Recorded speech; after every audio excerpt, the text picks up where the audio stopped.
গতকাল সুপ্রিম কোর্টে একেবারে কোর্ট অ্যান্ড কোর্ট বিচারপতি বলছেন যদি সুপ্রিম কোর্ট এখানে হস্তক্ষেপ না করে তাহলে রাজ্যে আইনি অরাজকতা তৈরি হতে পারে।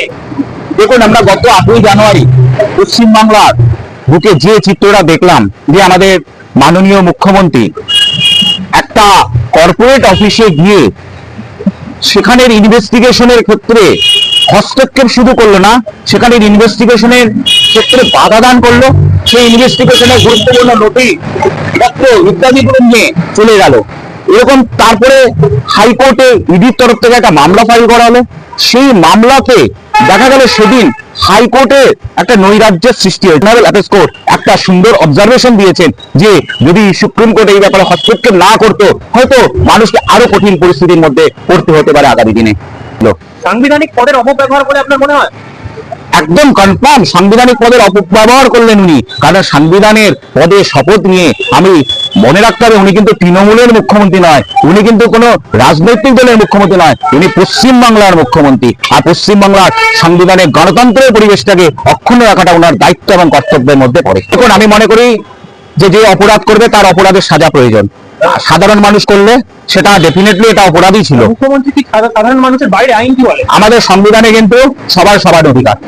সবচেয়ে সেদিনের জিনিসটা দেখে আমার অবাক লাগলো, যে পুলিশ আমাদের রক্ষাকর্তা, যে পুলিশের জন্য আমি নিশ্চিন্তে রাস্তাঘাটে বেরাতে পারি, যে পুলিশের জন্য আমি রাতে ঘুমাতে পারি, সেই পুলিশ কিনা একটা মানে ভুল কাজের সাথে নিজেদের যুক্ত করে ফেললো। ডাকাতির অভিযোগ অবশ্যই ডাকাতি। 5 জন ব্যক্তি মিলে যদি কোনো কাজে লিপ্ত হয়ে থাকে এবং সেখানে যদি এরকম ভাবে কোনো তদন্তকারী সংস্থার কাছ থেকে কোনো কিছু ছিনিয়ে নেওয়ার মতো ঘটনা ঘটে, সেটা তো আইনের ডাকাতির সংজ্ঞাতেই পড়ে।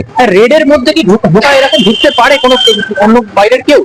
ভারতের যে সংবিধান এবং ভারতের যে আইন ব্যবস্থা, ভারতের যে সিআরপিসি বর্তমানে বিএনএস কখনো এই জিনিসটাকে অনুমোদন করেনি। এটা মানে এর ভঙ্গ করলে কি কি সাজা হতে পারে? দেখুন, প্রথমত এভিডেন্স ট্যাম্পারিং সবচেয়ে বড় গুরুত্বপূর্ণ, মানে গুরুতর অভিযোগ যেটা, সেটা এভিডেন্স ট্যাম্পারিং হয়ে গেল। তদন্তকারী সংস্থাকে তদন্তে বাধা দান, সরকারি কর্মচারীকে তার কার্যে বাধা দান, এই ধারাগুলো তাদের ক্ষেত্রে প্রযোজ্য হতে পারে। ডেস্কটপ ফাইল নিয়ে বেরিয়ে আসছেন। দেখুন, আমি জানি না কি করে উনি ফাইল নিয়ে বেরিয়ে আসতে পারলেন। রাজ্যের সম্মানীয় মুখ্যমন্ত্রী, আমাদের সবার মুখ্যমন্ত্রী, তিনি কি করে এরকম একটা কাজ করতে পারলো? আজকে পশ্চিমবাংলা ভাষী হিসাবে, শুধু আইনজীবী না, পশ্চিমবাংলা ভাষী হিসাবে আমার কাছে সেদিন লজ্জায় মাথা নত হয়ে গেছে।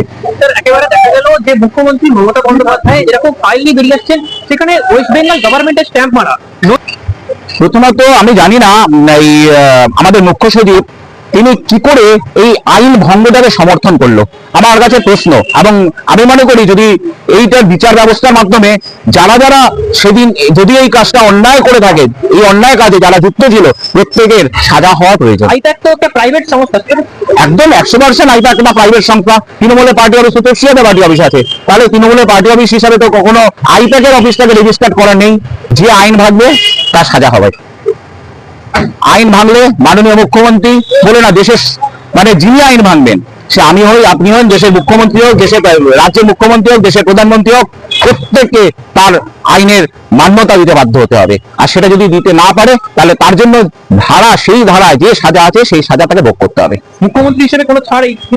আমি তো আজ পর্যন্ত বললাম, ভারতবর্ষের সংবিধান, ভারতবর্ষের যে আগে সিআরপিসি বর্তমান বিএনএস যে ধারাগুলো, বিএনএস যে পানিশমেন্ট গুলো আছে, সেগুলো মুখ্যমন্ত্রীর জন্য বা প্রধানমন্ত্রীর জন্য বা আমার জন্য, আপনার জন্য এরকম কোনো পৃথক কিছু নেই।